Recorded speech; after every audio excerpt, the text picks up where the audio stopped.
akan diampuni oleh Allah Subhanahu wa taala. Ya, selamanya sampai abadi kita di dalam neraka jahanam. Ya, kecuali kita sebelum mati bertobat kepada Allah Subhanahu wa taala. Seperti itu.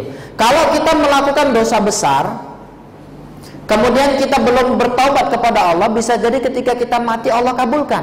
Allah ampuni dosa besar kita. Tapi kalau syirik Allah tidak akan pernah ampuni. Ya, macam-macam syirkul akbar. Ada beberapa jenis syirik akbar, syirik besar. Yang pertama syirkul doa.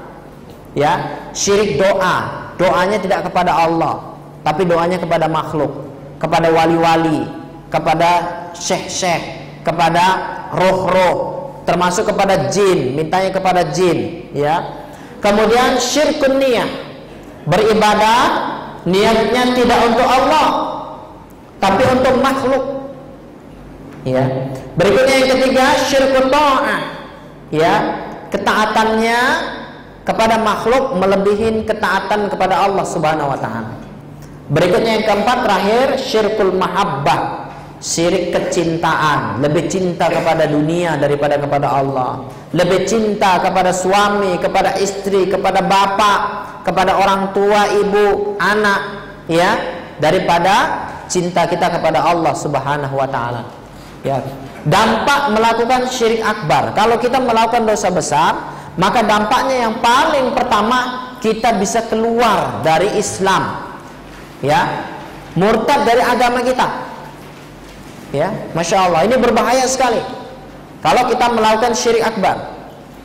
Ya, tanpa kita sadarin kita bisa keluar dari agama Islam. Kemudian yang kedua, kekal di dalam neraka. Kalau kita mati kemudian belum bertobat kepada Allah, maka selama-lamanya kita masuk ke dalam neraka dan tidak akan diangkat oleh Allah Subhanahu wa taala. Ya, berikutnya halal diperangin. Di zaman Rasulullah, kalau ada orang-orang yang melakukan syirik besar, maka akan diperangi oleh Rasulullah sallallahu alaihi wasallam. Ya, disuruh untuk kembali bertobat kepada Allah. Kemudian dosanya tidak akan diampuni kecuali dia bertobat.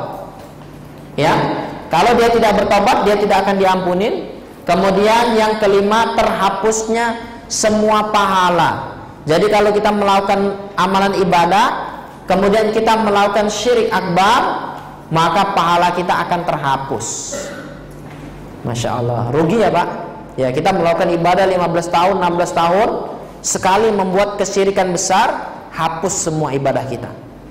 Ya, hapus semua ibadah kita dan tidak diterima sama Allah Subhanahu wa taala gara-gara kita mensekutukan Allah Subhanahu wa taala, menduakan Allah Subhanahu wa taala. Berikutnya syirkul asghar. Syirik kecil. Ya, macam-macam syirik kecil. Ini banyak. Yang pertama, riya dalam ibadah. Ketika ibadah ada kesombongan, ada riya dalam hatinya. Ya. Kemudian yang kedua, bersandar kepada sebab. Ya. Kemudian tatoyur. Tatoyur ini percaya dengan ramalan-ramalan. Ya. Kalau di Indonesia itu biasa kalau ada burung gagak, ada orang meninggal. Kalau naik kereta, kemudian ada kucing melintas, nggak boleh lewat terus. Ya, nanti ada bahaya. Ya, seperti itu. Kalau di zaman Rasulullah SAW, mereka biasa mengundi, ada tulisan. Kalau mau pergi, mau melakukan perjalanan safar, biasanya diundi. Ya, pergi tidak, pergi tidak, pergi tidak. Nah, kalau yang ketika diundi yang kita dapatkan adalah tidak pergi, maka dia tidak pergi. Ini namanya tatoyur, ya, meramal. Mengundi nasib. Ya, kemudian berikutnya ruqyah syirkiyah. Melakukan ruqyah yang tidak diajarkan oleh Rasulullah SAW, ada unsur kesyirikan. Yang dibaca bukan ayat-ayat Al-Qur'an, tapi yang dibaca mantra-mantra. Ini termasuk syirik asghar. Kan syiriknya cuma syirik kecil. Ingat, syirik kecil itu lebih besar dari dosa besar. Ya, karena dia syirik. Ya, seperti itu. Kemudian berikutnya tamimah, azimat-azimat, bersumpah dengan selain Allah. Kemudian yang ketujuh syirik perkataan. Kemudian yang ke-8 mengaitkan turunnya hujan dengan bintang, ramalan-ramalan bintang itu. Ya, itu juga termasuk syirik kecil. Nah, tamimah ini benda-benda yang biasa dipergunakan untuk melakukan kesyirikan. Bapak Ibu bisa lihat. Ya. Nah, kadang menggunakan pisau, keris, pedang, tombak, kapak, ya, dan lain sebagainya. Ada yang menggunakan batu aki. Ya, kalau batu aki hanya untuk hiasan tidak apa-apa, karena Rasulullah juga pakai. Tapi kalau batu akinya dipakai karena ada khasiatnya, ini supaya jodoh gampang, atau supaya dagangannya laris dan lain sebagainya, itu termasuk syirik jatuhnya. Ya, berikutnya ada kayu-kayu seperti itu. Nah, ini termasuk, ini yang disebut dengan wafak, isim.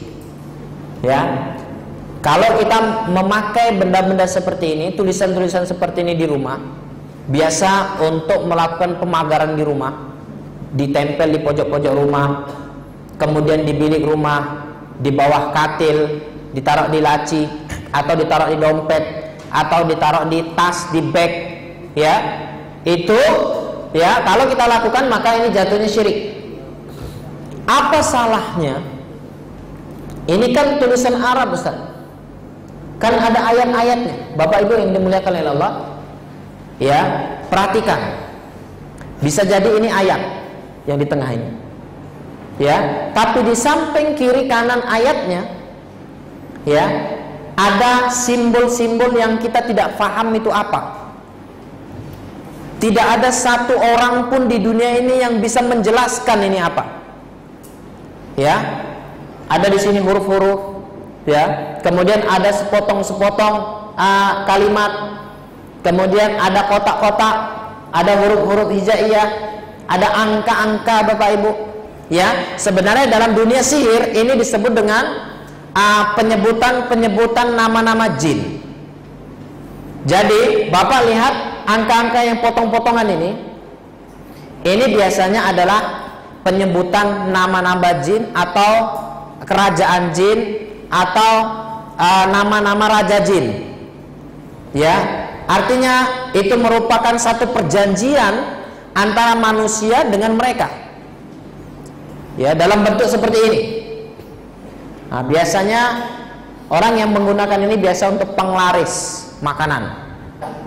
Ya, ada satu golongan jin yang disebut dengan golongan jin penglaris. Tugasnya, kalau dia lagi masak, kalau orang pakai penglaris, ketika kita masak, dia nambahi bumbu. Apa bumbunya? Meludahin masakan. Ya, jadi jin itu diludahinya masakan itu. Jadi rasanya lebih nikmat, ibu bapak ketagihan untuk tetap datang ke situ. Ya, makanya kalau lihat mau makan, cek dulu rumah makannya ada penglarisnya tidak. Kalau ada penglarisnya seperti ini, ya berarti kita makan ludah setan. Ya, bagaimana menghindarinya? Kalau sudah kadung pesan, baru ketahuan. Ya, setidaknya baca doa. Bismillahirrahmanirrahim fil ardi wala fis samai wa huwas samiul alim. Baca 3 kali, dihembuskan di makanan itu. Ya, tapi tetap saja namanya ludah dikeluarkan kan sudah nggak bisa ditarik lagi. Tetap saja ludah setannya kita makan. Ya, seperti itu. Makanya rasanya penglaris itu nikmat. Makanya masakannya walaupun tidak enak, tapi orang senantiasa rindu, senantiasa ingin makan di situ. Karena ada penglarisnya. Ada setan yang senantiasa meludahin makanan tersebut sebagai pelengkap daripada bumbu masakan kita. Ya, seperti itu, dihindarin. Bagaimana Ustadz kalau ada benda seperti ini di rumah kita? Azimat-azimat, peninggalan-peninggalan masa lalu, kita ingin menghancurkannya. Kemudian ada wafak-wafak seperti ini yang dulu kita mungkin pernah berobat, kita pikir Ustadz tapi dikasih ini. Ya, ternyata ini tidak disunnahkan, tidak pernah diajarkan oleh Rasulullah SAW. Maka cara untuk menghancurkannya, pertama kumpulkan seperti ini, dikumpulkan. Kemudian kalau dia dalam bentuk keris, pedang patahkan. Kalau dia dalam bentuk batu, pecahkan batunya. Kalau dia dalam bentuk kertas, koyak, sobek kertasnya. Kalau dia dalam bentuk kain, kainnya dipotong, dihancurkan. Setelah itu baca ta'awun, a'udzubillahi minasyaitonirrajim, kemudian baca ayat kursi, dihembuskan. Untuk apa? Untuk mengusir semua pengaruh-pengaruh jin yang ada di dalam. Setelah itu siram dengan minyak, kemudian dibakar sampai musnah. Setelah itu buang ke lubang sampah. Jangan dibuang ke sungai, terlalu mulia dia. Lu buang aja ke lubang sampah. Ya, seperti itu. Tapi kalau mau dibuang, kebetulan di belakang rumah ada sungai, ya sudah buang saja ke sungai. Artinya jangan ada tempat khusus untuk pembuangannya. Terserah mau di mana. Ya, tapi ingat dibacakan ayat kursi dulu.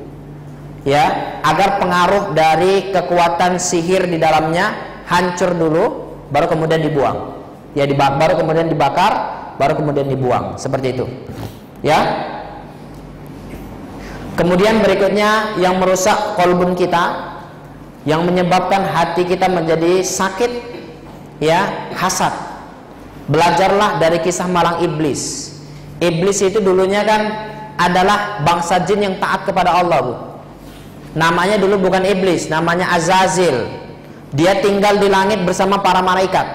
Kenapa? Karena saking mulianya, saking taatnya kepada Allah, sampai dia mendapatkan satu kedudukan boleh tinggal bersama malaikat di langit. Kenapa kemudian dia diusir sama Allah Subhanahu wa taala, kemudian divonis pasti masuk ke neraka jahanam? Ya, kemudian namanya juga dirubah menjadi iblis karena dia hasad. Kepada siapa? Kepada Adam. Disuruh sujud dia nggak mau. Kemudian diusir oleh Allah Subhanahu wa taala. Maka kalau ada sifat hasad dalam diri kita, maka segera hancurkan. Ya, bagaimana orang hasad ini? Orang hasad itu tidak senang kalau lihat orang senang, senang kalau lihat orang susah. Itu ciri-ciri orang hasad. Kalau ada pengaruh seperti itu langsung dibuang. Ya, seperti itu. Berikutnya melakukan dosa besar. Coba Bapak Ibu dicek. Kalau kita punya penyakit, sakitnya nggak sembuh-sembuh, coba dicek dosa besar apa yang dulu pernah kita lakukan. Ya, Sunan Adz-Dzahabi, ya, Imam Adz-Dzahabi itu menulis ada sekitar 70 lebih dosa besar. Ya, tapi dalam hal ini ada sekitar 9 yang saya sampaikan sama Bapak Ibu. Coba dicek 9 dosa ini, ya, dosa yang mana yang pernah kita lakukan kemudian bertobat. Bisa jadi gara-gara dosa besar ini mengakibatkan sakit kita, Allah Subhanahu wa taala turunkan penyakit pada diri kita dan tidak Allah sembuhkan. Apa saja? Pertama, syirik. Pernah datang ke bomoh, pernah datang ke orang pintar, pernah punya azimat, punya keris, itu syirik. Kalau dulu pernah, taubat. Ya, jangan-jangan dari dosa syirik itu sehingga Allah Subhanahu wa taala berikan musibah berupa penyakit kepada kita. Kemudian berikutnya zina. Ya, jangan-jangan dulu pernah berzina. Kemudian durhaka kepada orang tua. Ya, pernah durhaka kepada orang tua, pernah meninggalkan sholat, pernah membunuh, memakan harta anak yatim, memakan harta riba. Ya, memakan harta riba, kemudian minum khamar.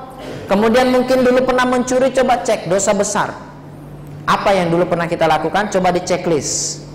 Ya, di checklist, kemudian bertaubat kepada Allah Subhanahu wa taala. Ya, waktu kita sudah habis. Nanti insya Allah akan kita lanjutkan setelah sholat Jumat. Ya, jadi PR-nya ini kan pulang, ya, istirahat. Bapak Ibu ditandain dosa yang mana, dosa besar yang mana yang pernah kita lakukan, kemudian di checklist. Kemudian setelah habis sholat kita bertaubat kepada Allah dari dosa-dosa dosa besar yang dulu pernah kita lakukan. Ya, tulis di situ misalkan pernah zina 17 kali. Tulis. Minum khamar tiap hari 5 botol misalkan. Tulis, kemudian ditaubatin satu persatu.